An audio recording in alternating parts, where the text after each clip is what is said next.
Good morning, everybody. Welcome to the High Velocity Wave Trader Room for Wednesday, July 8th. This room is meant for educational purposes. We will talk about hypothetical, simulated, in some cases, real results. I highly recommend you demo trade. We've got about 7 minutes before the U.S. Open. I'm going to go really quick. I marked up more trades than I'll cover on the DAX session, but here's the 2 a.m. start. We get a 3-trader intent sequence to the upside at about the 4-second mark. Price does pause here a little bit. Gives you a little bit of a peak here. So the only thing I'm going to say, the first thing you should have been looking at on this long is this pivot point right here to work above it. And if you do that, actually there's a good chance, now that I look at this closer, 1, 2, 3, no, it's going to get you triggered in. So a couple of adjustments you could have made here. Either way, you're going to be in the trade. Here's the setup, as I mentioned. You would have been looking at this pivot first, 3 ticks above. Doesn't get you in right here, but if you go 3 ticks above that, let's make sure I'm making the, yeah, it just ticks you in right there. So price very slow and kind of stalled here at the open. You would, like I mentioned, get into this trade on the long side, but you are going to get this move to the downside at the 1 minute 50-second mark. That will get you into the second potential trade here, active trade on the session. Again, you would have been looking to get into this trade below this pivot right here. So your entry would probably be just a little bit lower than that for some confirmation. And on this trade then, from the setup, you can see we're going to get 7.5 after the first loss. And then on the big wave, we're going to get about 15. So that will get you POQ no matter what you do on the entry here and the entry on the second trade. And if that doesn't get you POQ for some reason, you do have another big wave re-entry here, which would get you a little more profit on the trade. And then you do have another big a 10-bar, 15-bar move to the upside that would have a winner there. So there's a couple of other additional trades there on the 2 a.m. If you needed to take them, you certainly could do that. All right, let's get to the 3 a.m. and take a look at the sequence here. So a couple things. Let's see. Let me get this out of the way. All right, I just want to highlight the 2 active setup bars. First active setup bar is this one to the downside, 3-trader intent sequence. It's a trade you're going to take pretty much as is, and there is time to do it. So you're going to get into that trade. And I noted the distance off this pivot. And by the time you adjust, it's going to be too much of an adjustment. So I did note that. And so that's why you would be pretty much taking this trade from the setup that you get. It's going to go a little ways in your favor. It's going to go 4 points, but not enough to do any kind of money management. So you're going to have about a 6-point loss on this first trade on 2 positions. The second trade here is going to be this one. 3-trader intent sequence at the 14-second mark. That's going to get your fixed target 7.5, and on the big wave you're going to get a tick of profit. So that would not have you POQ. You would need to take some additional trades. So let's take a look at those.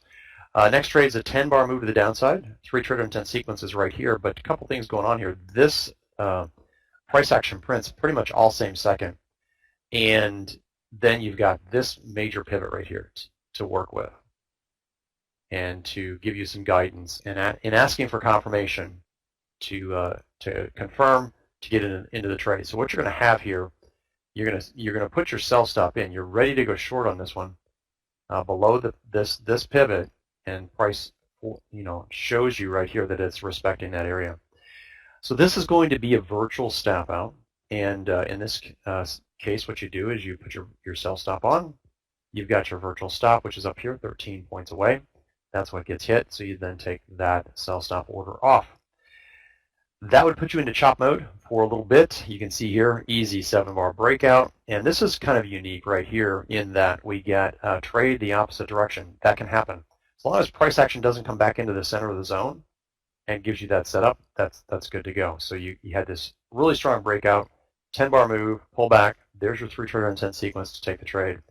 That's going to get you 7.5 on the fixed and 1.5 loss on this 5-bar pullback. It did not extend very far. So that would have you POQ 2 on the session. And if it doesn't, I got plenty more winners here, and I'm going to cover as many as I can. Actually, I got 2 minutes to go. Really quick, there was a long winner here, 7.55 on the big wave, 15 bar move, short winner, 7.5. And I got to get over to the Russell chart. There's another re-entry trade. There's another long trade. So plenty of winners this morning. That's in the first 12 minutes. Really, really good price action. Let's go over to the Russell. And if you're new in the room, I definitely want you to step aside for this price action. I got 30 seconds to go. Refresh your charts as always. And let's just take a look at what we're going to pivot point look at. So this one right here is pretty easy.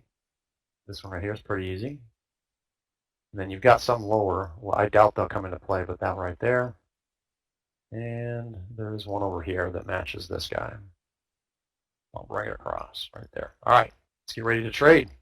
3 seconds. Here we go. There's our opening bar. No trader intent so far. 1 to the downside, 2 and 3. That's a go for a short. You should be short at this point, right on this bar that I'm hovering over. That's your setup. That's our first active trade on the day. That trade has hit the fixed target. Very easy to enter that trade today. Price pulled back, gave you time to get in it. 12 tick target hit, 5 bar stop on a remaining big wave position is at 14, 10, 7, 10, 7, and it's going to continue to ratchet down. I won't even, whoops, wrong line. Trade continues in our favor here. 2.8 from the setup. Look what it's bouncing off of, that pivot point we marked, and you are now long. You're now long on this 3 trader intent sequence to the upside. Second trade of the session. The trade has not gone far enough to do any kind of money management. Full risk is on. Actually, it went 10 ticks, excuse me. Went 10 ticks. So here's the situation. In this situation, you would have gotten out of the fixed position at a slight loss, and the big wave position would have had a full loss. So that does not put us into chop mode. We're still looking for trades now. We've got a 15 bar move to the downside, looking for a possible short only. So let me cover this second active trade here and what happened. You would have had a 22 tick loss on the big wave position and a slight loss on the fixed position. 3 trader intent sequence is a go for a short right here. And consider working it around this pivot at 14.064. From the setup, that trade's gone 11 ticks. Same thing. I'm getting a little bit of sloppy back and forth here. So same thing here. You should be out of this trade at break even. Big wave position would be out at the full risk. 15 bar move to the upside has us looking for a long now. There's your long, and you should be in that long. These trades are fairly quick. That popped up pretty quickly. From the setup now, we've hit the fixed target. If you had some slippage on the trade, which I do understand, you would have been in roughly in here. You've also hit the fixed target. So you always go for the 12 tick target from where you get in at. 3.3 now from our setup and getting a strong move to the upside. 5 bar stop's going to ratchet up on our remaining big wave position, currently 14.12.5. And 14.12.5 hit.